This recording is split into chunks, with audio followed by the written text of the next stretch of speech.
welcome to another Formal Friday here on Grace and Obstacles. Excuse me.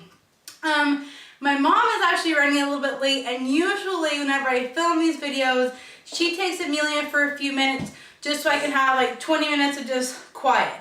However, she's right here because my mom is, because my mom is running a little bit late. So I'm sure that she'll be up and down and up and down. I hope you guys don't mind, but I didn't know what else to do with her. So she's going to be here, but that's okay because on today's Formal Friday, I thought that I would tell you my birth story.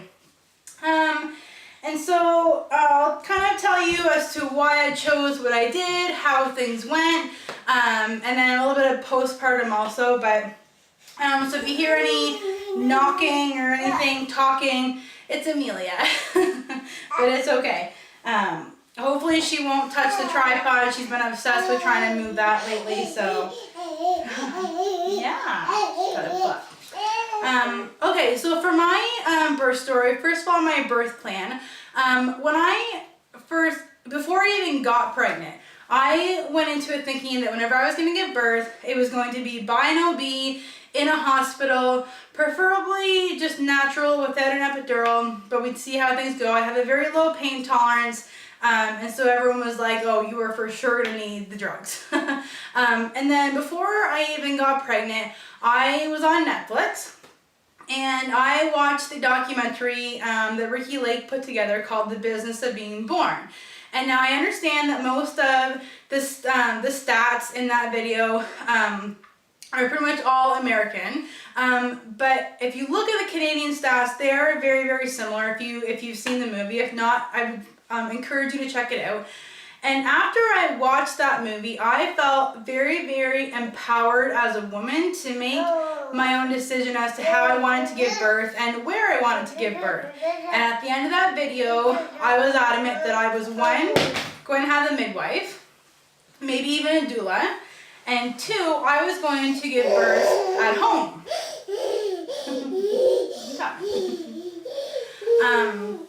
And so when I finally got pregnant, the first thing that I did was contacted my midwife. And now telling my OB that I wasn't going to be in her care was very difficult. I had formed a very good relationship with my OB. She helped me get pregnant whenever nobody else wanted to give me a chance. And so telling her that I was switching over to a midwife was very difficult for both me and her, but it was the different kind of care that I knew I would receive from a midwife that made me want to go that route. So the first thing I did was contact my midwife, and I absolutely loved the care that I got from my midwife. I am somebody that asks a million questions. And yes, my OB would take 5 to 10 minutes to answer any questions I had, but my midwife appointments lasted like a full hour. Any questions I had, if I had more than an hour worth of questions, they had no problem answering it. You're so silly. This is going to be a really fun video, I can just tell. Amelia, you're so cute. And they had no issues with me wanting to give a home birth, which was awesome. I thought possibly because of my weight it could be an issue, and yes, it was something that came up, but I didn't have gestational diabetes. I was strep B negative, so that wasn't an issue. So as long as everything went well throughout the pregnancy, then a home birth was fine, and I wanted a water birth. I am somebody that takes a bath almost every single night. Baths are where I can calm down and relax, and so I knew that a water birth was something that would benefit me when it came to laboring and giving birth.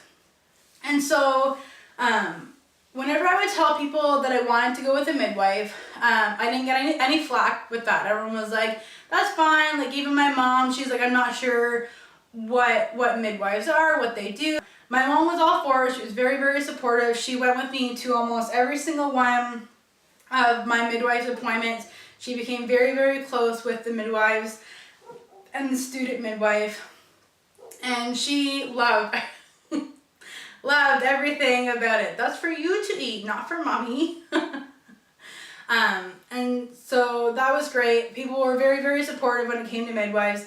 It was when I would tell people that I wanted a home birth, that's when I would get a lot of flack and a lot of negativity. Everybody would say, you know, why this is your first one, you don't know how it's going to feel, it's very painful, you're going to want to go to the hospital. Why not have your first birth in the hospital, and then if all goes well, your second birth, you can have at home, you can have that home birth. And my reply always was, it took me 3 years to get pregnant with Amelia. What if I'm not blessed with another pregnancy and another kid? I will always regret not doing that and not doing my original birth plan and what I wanted and what I knew would benefit me. Because I knew that giving birth at home would be the most relaxing for me. I have high anxiety when I am in hospitals, and so I knew that at home was where I wanted to be. And so I stuck with my guns. I had tons of people trying to convince me otherwise, but I stuck with it, and I am so glad that I did. I had my due date was April 18th of 2014, and the last couple weeks, probably the last 3 weeks, I even said to my midwife the one day, I said, I am done. Like, I'm just done with being pregnant. I'm over it. I just want her out. And one thing that my midwife said that resonated with me quite a bit, she was like, what if you were still trying to get pregnant? Like, I'm sure you would be done with that too. But she's like, just try and enjoy it. And so that kind of turned things around for me. And then she came for a home visit. I was, I think 12 days before my due date, she came for a home visit. And when she got there, I said, you know what? I decided I'm not ready. I'm not ready to give birth yet. I'm not ready to share her. I want her to stay in.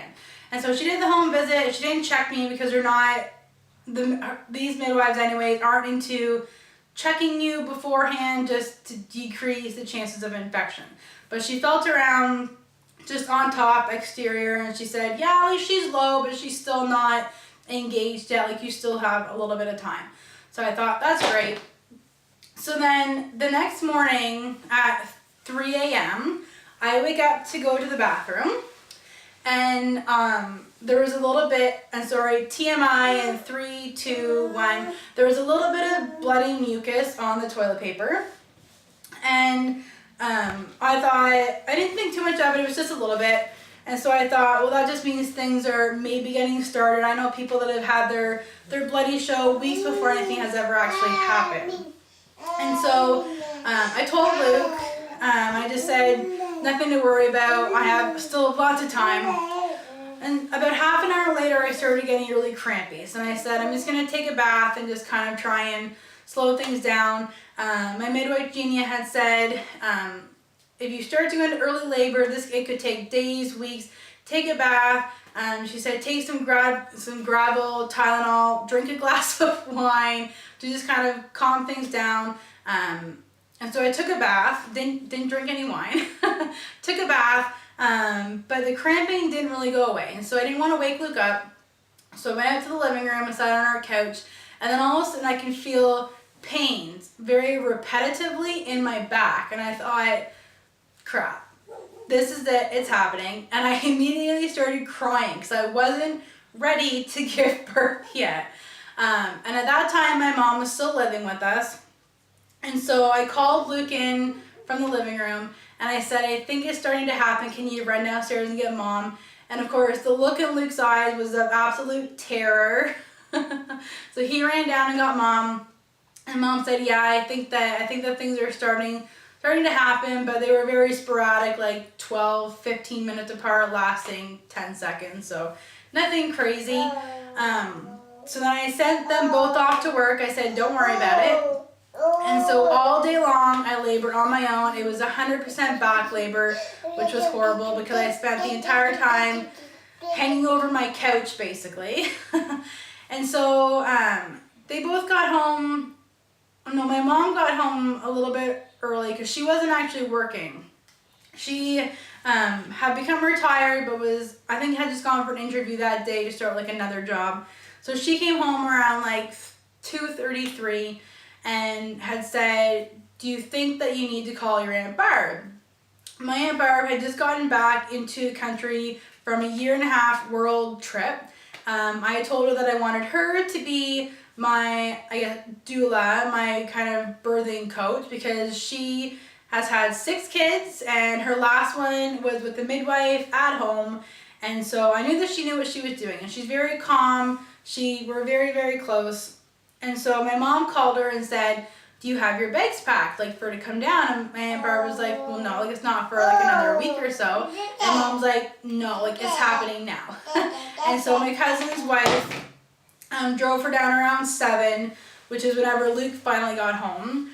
I hadn't really talked to him much at all that day, but so he was kind of shocked when he came home and saw that things had progressed quite a bit. And then at that point I called my midwives just to kind of let them know what was going on, because I hadn't wanted to call them much earlier because there was no point, because they had told me prior to let them know when things were 5 minutes apart, lasting a minute, lasting an hour, so it's the 5-1-1. So I just wanted to call and just kind of give them a heads up that things were happening. And then, so it was around 7-ish. So we had pizza, had a little bite to eat. I was still laboring over the couch. My aunt was kind of helping me through things, but they were very, very sporadic. So then it was my Aunt Barb that suggested that I go and have a shower. She's like, things are very irregular, nothing's really happening, just go and relax, have a shower. Something happened in that shower. I am not sure if it was because I had gone completely vertical, so she just kind of dropped, gravity kind of took over. But they could hear me in the kitchen, and I had been using an app on my iPad that was counting and tracking all of my contractions. So I had gone from contractions that were about 6 to 7 minutes apart, lasting 45 minutes, to contractions that were 3 minutes apart, lasting at least a minute, and had been going on for an hour. And so when I got out of that shower, they decided that they needed to call the midwives because things had all of a sudden switched into high gear. So we called the midwives. They said, we'll be there in a couple of hours. You still have some time to get the birth pool set up. Luke at this point had been passed out on the couch from work. He was totally out. So then we woke him up and we were like, Luke, like, we need to get the birth pool set up. And he's like, what, just like for like a practice? And we're like, no, like, we need to get it set up now, like, to use it. Because we had just picked it up a couple days prior, didn't know how to use it, didn't know what equipment we needed. And we still didn't even have everything on the list, because at this point I was 11 days early. So we still didn't have everything on the list for what we needed, but we had like the essentials. She's reading a book. And so Luke went to get set up in our master bedroom, which is where we wanted to have the birth. And I walk in, I think I had to go to the bathroom. I walk in and he's like, there's no pump to pump the air into the pool. And I was like, so I'm not having a water birth? And he's like, no, I'll figure it out. And I was like, yeah. And so then myself and my Aunt Barb suggested just a blow dryer, just to blow hot air in. So that's what we did. And we started filling the pool. We knew it was going to take a while. And so the midwife showed up around midnight. And at that point, things were very much on top of each other. I was in a lot of pain. And they checked me and I was 5 centimeters. I thought I'd be much further along, but I was 5 centimeters dilated, but I was pretty much fully effaced and ready to go. And so they suggested that I get into the water, but first they wanted to put the IV drip, or like this, just like the starter, into my hand, just because I have very hard veins to find. And so that just in case, for any reason, if I needed a transport to the hospital, they wanted to make sure that the saline drip was already in place in case it needed to be connected. And so trying to do that in between contractions, one on top of each other, was so incredibly painful. I think it was the worst pain of the entire evening. But we got that hooked up. I got into the pool, which was absolutely heavenly. If you have the chance to have a water birth, do it. Even just to labor in water it just brought things just down a few levels, and just the intensity just decreased just a little bit. Obviously still painful, but it just brought it down a little bit.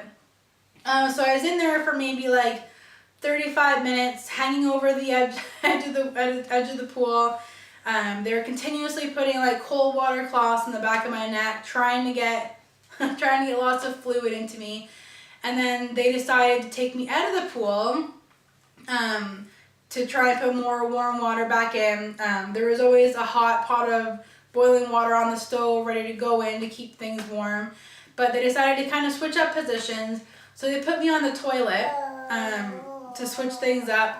And that hurt a lot. Just the switch of the position to sitting, because it was back labor, it hurt so bad. And at one point, my husband was sitting on the side of the tub holding one hand, and I was kind of holding on to his knee, and I swear I'm surprised I didn't like break his kneecap.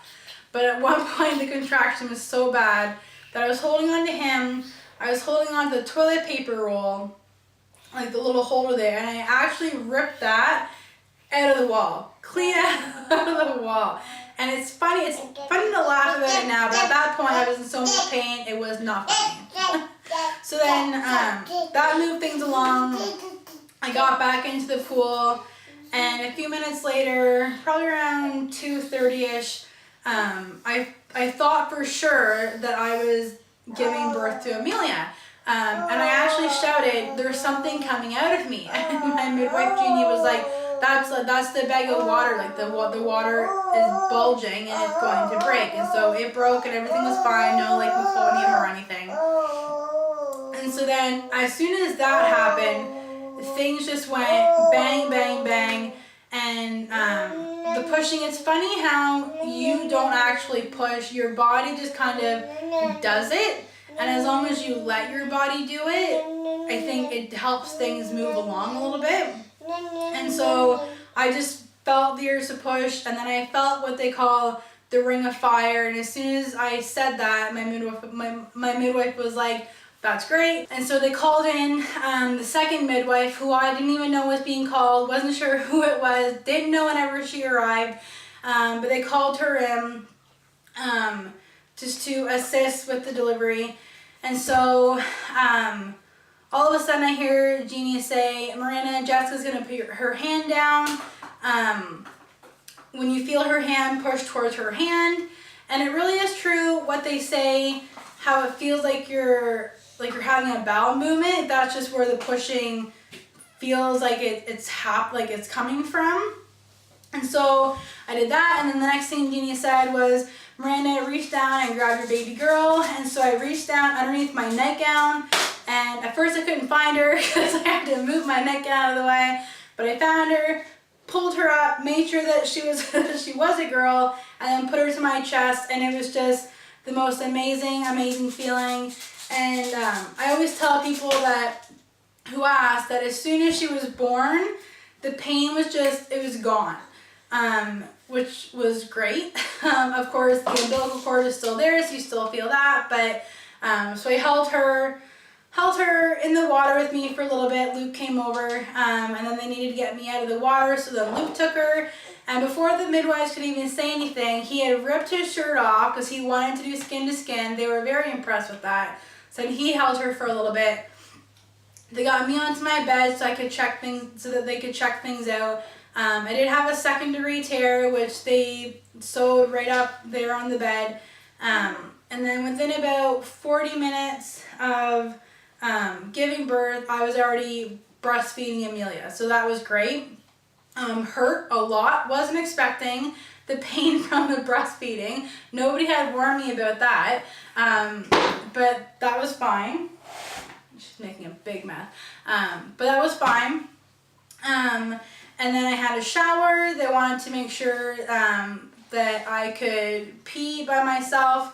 And I think I was so scared too. I was so terrified to go pee that it took me a little bit longer. And finally my midwife came in and said, "If you don't pee, I'm going to have to put a catheter in." And that was enough to get me to go to the bathroom. And so I gave birth to Amelia at 3:13 a.m. and everything was the pool was emptied, cleaned up, towels were in the laundry, I had had breakfast, everything was cleaned up, done, midwives were gone by 6 a.m., which was just insane. And so Luke and I laid in bed with Amelia, had a little nap for a little bit, and it was surreal that it happened at home. And so we had decided that ahead of time that when I went into labor, we weren't going to tell anybody that I was in labor.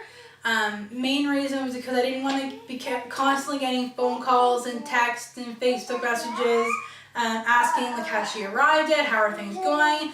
I just wanted to solely focus on the task at hand and not have any background distraction. Also, because we were at home, I really didn't want people stopping in at the house. All I wanted was my midwives, Luke, my mom, and my Aunt Barb, who acted as my doula or my birthing coach. That's all that I wanted at the house. The animals were here. The dogs were in the garage near the end. But the cats were always there. Actually, my mom's little dog, Chloe, because my mom was living here, Chloe was up the whole time. Actually, I remember during a contraction, Chloe came up and she put her paws up onto the tub, like the birthing pool, and she licked my nose. And it was just, I don't know what that was, but it just kind of calmed me down and just kind of, it was almost like she was saying, it's okay, you're okay. So that was great. And so then later on that day, the midwives came back just to check on everything. And so they were here day 1, 3, 5, and I can't remember if they were here day 7 or if I went to them on day 7. I think I went to them on day 7, but I can't remember. But just not having her in the hospital or anywhere near a hospital, for me, was very reassuring. Like I said, I have high anxiety around hospitals, and I personally feel that hospitals are a place for those who are sick and for those needing medical procedures, which I don't feel giving birth is, until you need some sort of intervention. Then of course, hospitals are amazing and the nurses and doctors do amazing things, but I knew that because I didn't have any interfering problems and everything was looking good, they were constantly checking the heart rate, I knew that at home was going to be for me, and if for some reason a medical transfer was needed, they would know in plenty of time to to get me there. And so yeah, so that's my birth story, and I would do it again in a heartbeat. Yeah. I know a lot of women, when they even think about birth, they just tremor at the thought of giving birth again. I have a few friends who have had some very traumatic birth stories. And as a result, don't want any more kids or don't want to go through the labor process again.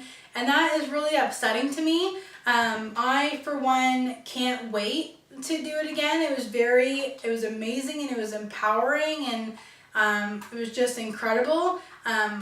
Before I even gave birth, Luke was very, very unsure of everything about giving birth at home.